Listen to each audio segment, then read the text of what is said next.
for your information na naman at pag-uusapan po natin ngayong araw na ito ang, syempre, ang isa sa mga pinakaabangan po sa bansang Pilipinas, ang Aliwan. At syempre, kasama pa rin po natin si Miss Susan.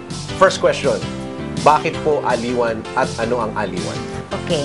Ang MBC talagang associated na dun sa tinatawag nating grassroots entertainment, yung pagbibigay ng aliw sa masa.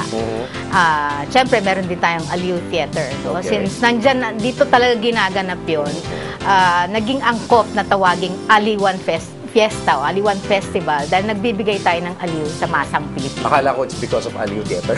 Hindi naman. Well, kaya din tinawag na aliw theater yun dahil pagbibigay aliw din sa masa.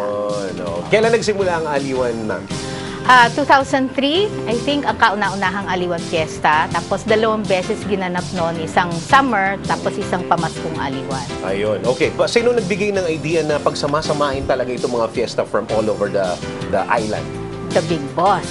Siyempre, Fred J. Elizalde na brainchild talaga niya to. It's been his dream na bilang pagbabahagi din ng kalinangang Pilipino sa ating mga kapwa sa iba't ibang bahagi ng bansa, pagsamasamahin lahat ito sa isang tao ng cultural extravaganza na naturingan. Kailangan po ba, Miss Susan, kailangan sikat yung festival ninyo bago ka makasali sa Aliwan Festival ng Manila Broadcasting Company? Well, the qualification para sa taong ito is for it to be a festival of champions. So, dapat yung mga contingents na kasali, nag-champion doon sa kanya-kanyang fiesta.